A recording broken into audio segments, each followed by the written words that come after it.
last couple minutes of the fourth quarter, what went wrong and how'd you fall into that hole?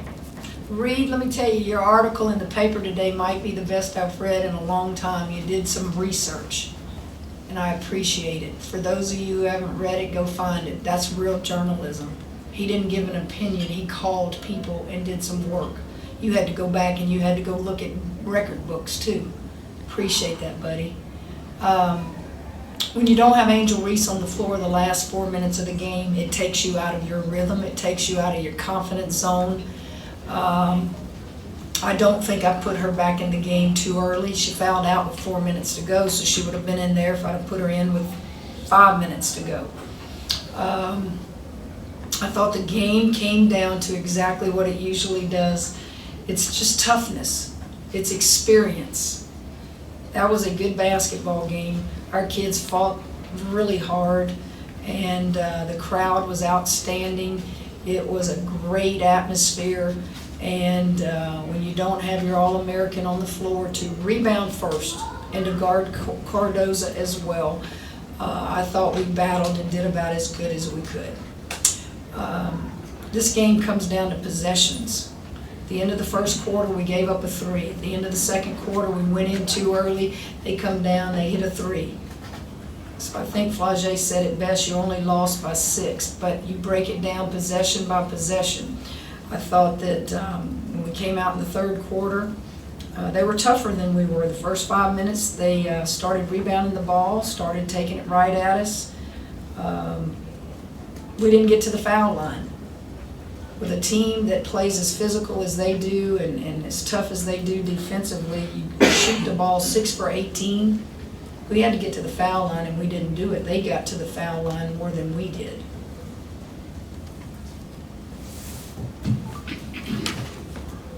Kim, last year after the game in Columbia, you said South Carolina was on a different level from everybody else.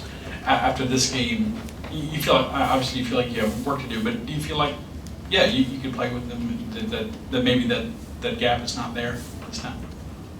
What do you think? You watch the game. You can write what you want, Scott. You're setting me up, because then you have all those South Carolina people jumping on me.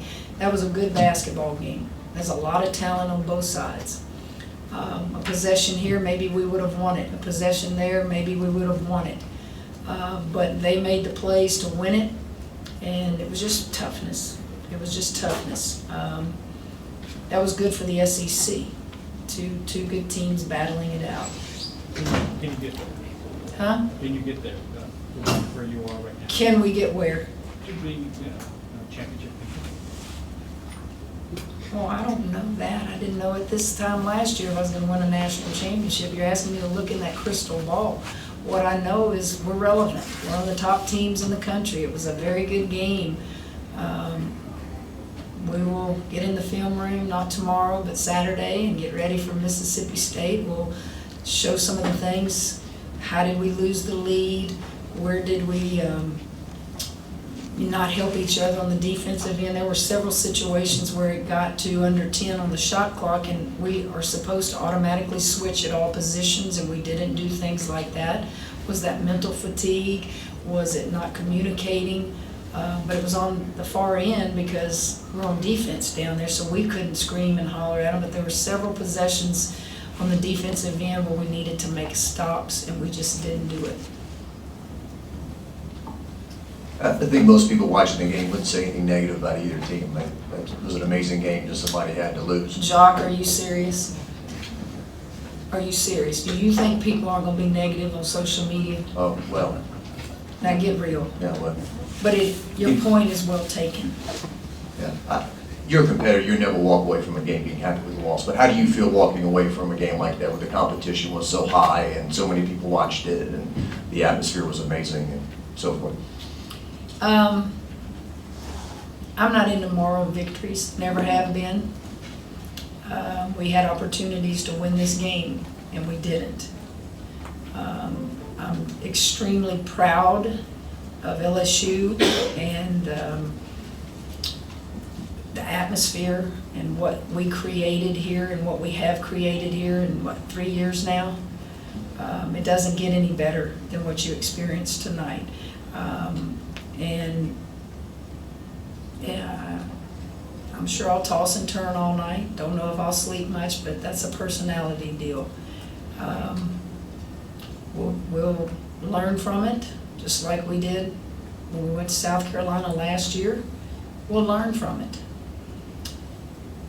This is just one game. It's just one game. Coach, I'm curious, similar question I want to ask your players. With ESPN here, do you see that as something where you're talking to them before the game and you're saying, you know what, ESPN's bringing their big crew here, that's something that I'm going to make you all aware of, and does that resonate with your players, or do you actually see it as a potential distraction? No, I'm sure they know it. I mean, how could you not know it? But we don't discuss that. That's irrelevant. That doesn't score buckets for you or anything like that. They're just excited. They're proud. They feel like we're helping grow the game of women's basketball, and it really on the scoreboard. This was a win for all of us. It was a win for you guys. It was a win for everybody that got to witness this tonight.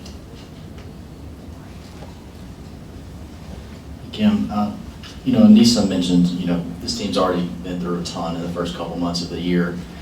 Can you just kind of take us through just how much you've seen this team just sort of, shape itself, and how much maybe tonight and how well you guys played against arguably the top competition that there is to play, that you guys were right there nip and tuck, and you had a chance to win, and how much this can also propel you guys forward through everything that this team's been through.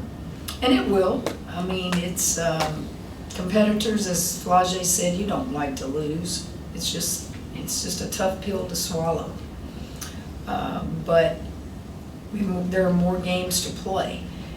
Are we a better team tonight and today than we were 2 weeks ago and 3 weeks ago? Sure we are. If you're not getting better, then you're not doing your job as coaches and as players. And we're better. We're better. I think we're one of the top teams in the country. Losing to South Carolina the way we did sent a message that we're not going away. Hi, Kim, over here. What did you think of the team's, offensive process overall? I know you always say your team can score, you're not always worried about that end of the floor, but did you like the shots they were getting? Did you think they left some points on the floor? How would you just assess it? I thought late in the game we lost it on the defensive end of the floor. We got too far off of people trying to help, or we got fatigued. We're just too far off and allowed some things to happen. But I was writing this down in the locker room afterwards, waiting to come in here. The second quarter, when they went on that 8-0 run, that might have been where you lost the game. And then you go in at half and you're only up 5. So we can break it down to the end of the game because that's what everybody remembers. But as I told you, it's only one possession, and those possessions matter. I thought rebounding in the fourth quarter for South Carolina was big. I think we got out-rebounded 12-4. Some of that was Angel not on the floor. But the game, a lot of times, is lost through the course of the game. And at the end of the second quarter, when they went on that 8-0 run, I thought that was big. Got time for a couple more in here. Kim, you mentioned the end of first quarter, end of second quarter situations where it could have held for the last shot, didn't, and they hit threes. On the whole, what did you think of your team's kind of in-game decision-making tonight? Better, but not polished, not tough. I thought they really wanted it. I thought they really worked hard, but we just have to clean up some things, and we will. Coach, during the second half and on the bench after the game and in the locker room, how did you see Angel react to the foul trouble and how she felt in the fourth quarter? I hadn't really talked to Angel. I know that she was cramping up and asked me to call a timeout right there one time, but I'm not going to talk about fouls. I I bet if Angel could do it over again, she wouldn't have been even near that 5th foul. But that's how it goes sometimes. We'll finish with Corey.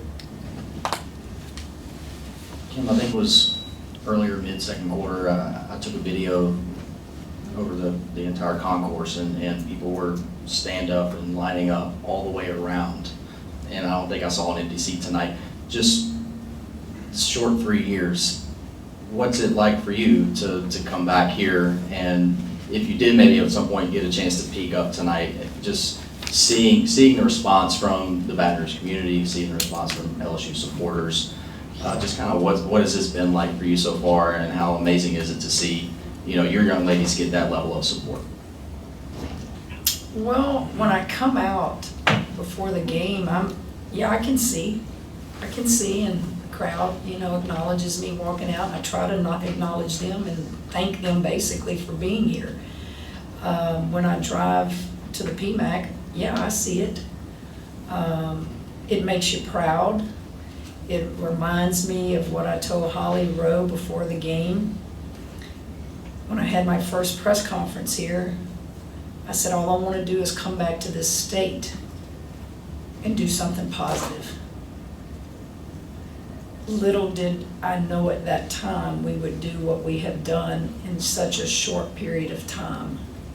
So now we have probably created a monster, and we have to keep feeding it. And that's the challenging and hard part. You grind and you grind and you grind, and I'm no spring chicken.